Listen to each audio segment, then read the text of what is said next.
Welcome back, folks. Alright guys, it's time for this Kolbjorn Barrow or whatever it's called. And before I go deep diving, there's a bunch of stuff around here. Free lootables type stuffs. Tremor root, even a little bit of heartstones. Alrighty guys, so when you come by the Barrow, you're gonna see this guy, hacking away endlessly.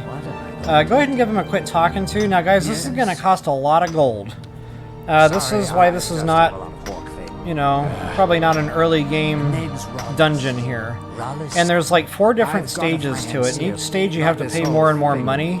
And honestly, I think all in all it's somewhere upward of like 10,000–11,000. So yeah, quite a lot of gold going into this. But guys, it's worth it. We're going to be getting a super suit out of here, and it's got all sorts of, special abilities with it. So, at this point ask him if he's looking for a partner or whatever, and it'll tell you how much, and it's pretty cheap to start out with, but it goes up 1,000 every time, and the last one is 5,000. So, you doing the math in your head, you can see where that would add up pretty quickly here.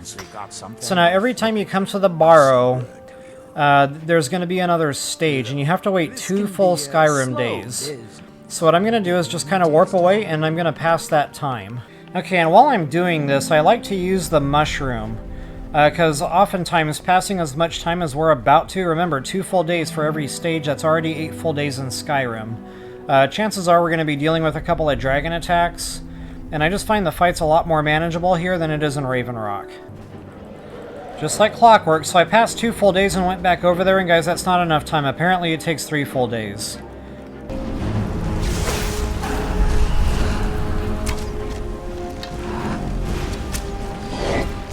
Now, I am not completely armed up. I do not have a couple of pieces of my bow armor on, and that's okay. Okay, guys, so after you pass 3 full days, you can visit any major town or village. Okay, guys, so after you pass 2 full days, you should be able to then visit any town or village, and the courier should approach you. And as soon as he does, that's a good indication that we passed enough time.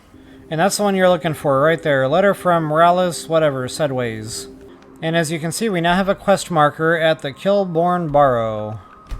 So yeah, I like to pass my time when I'm at the big mushroom, but sometimes you have to warp away from there and then warp back to the mushroom to get the courier to show up. And if he doesn't, guys, just pass an extra day or something and, warp away and come back again. Or you can even fast travel into Raven Rock. Sometimes the courier will catch you there. But ultimately, you have to wait for that courier in order to get the quest to progress. And as you can see, the dungeon is now opened up to us. This isn't good. But first things first, we got to talk to Morales over here. Alright guys, and then that should, progress the quest line, find a way deeper into the Barrow. Now there are going to be some journals laying around. Ahzidal's descent, that kind of has to do with the storyline here as to what's going on in that Barrow. The journals should be laying around just kind of at random. A couple of journals right here, 19 and 20. Not only that, we got a knapsack here you can loot. And every stage, guys, there's going to be more and more going on here. So like more and more campsites, more and more looting, more and more journals. But for right now, let's go ahead and dive on in. And you could be coming into contact with enemy pretty early on, so go ahead and get yourself combat ready. Make sure your followers are ready to rock and roll. Never hurts to drop a hard save. Alright guys, so now notice all the dirt and stuff piled up here. Now there's a couple of these that are glitchy. Sometimes they don't actually clear after a stage clears. So it might look like you can't go somewhere, but that's absolutely the way you have to go. It's just this graphic that shows it blocked didn't clear, but you can still walk through there. Not to say this is one of them, but I've ran into this a couple of times now doing this dungeon. But for right now, that is definitely supposed to be blocked.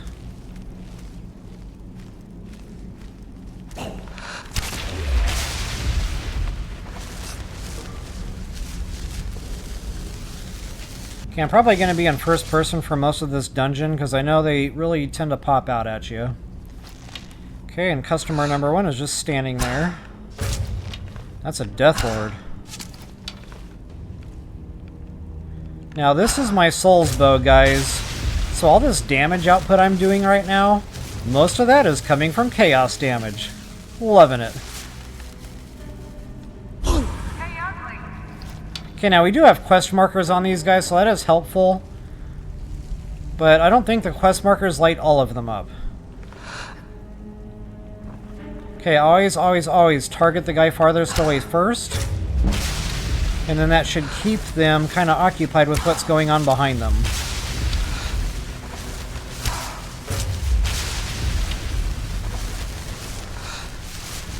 It's kind of like throw a voice in that respect. Everything runs over to where something died last.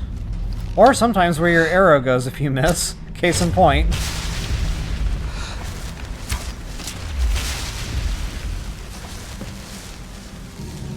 Alright, so once you got them all plugged, you are good to go. And there's a lot of free looting to do in here, guys. A couple of loose soul gems.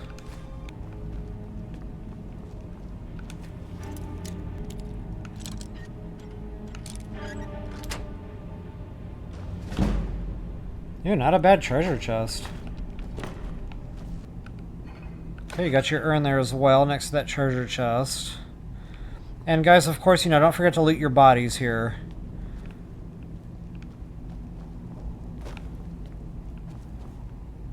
Now, at some point, some of this rubble is going to open up and get out of the way, and that'll open up some more loot as well. So, in the later stages, it never hurts to give the room another look, even when you think you cleared it in the prior stage, because it might have opened up some more goodies for you. A lot of these guys have gemstones on them, so it's always worth the time to check. Notice there's a skull here. That skull is, in fact, the way forward. So notice you pick up the skull. Nothing happened. Give me a second here. Something might still be activating the switch. So you can drag bodies. I don't know if I've talked about that yet. Instead of activating it with whatever that button is for you to search, hold that same button down for a couple of seconds and you'll notice it kind of like picks the body up. And then you can let go of the button, it still will hold on. And then if you want to, let go, then just tap that button again and it should let go. Maybe something is still holding the button down. Okay, yeah, in that case it was the pickaxe. So guys, make sure that clears. If you pick the skull up and it's not working, try sliding the body out of the way. Try looking for other loose items that might be causing the problem. But since we went ahead and got our doorway open, I'll go ahead and take you back here first. And this is going to be our first of many Ahzidal items. So folks, the whole reason we're doing this is for a super suit. And it's got, I think I probably mentioned it earlier on, it's got different, powers to it. But in addition, when wearing certain pieces of that set, you'll also get a bump in your enchanting skill. So this is the main reason I've been holding off on enchanting any other super suits up to this point. Now we'll have to sweeten the pot. Okay, guys, go ahead and once again fund the expedition. And I'm actually going to just pass the time here this time and see if I can then warp to the giant mushroom and see if I can get my messenger that way.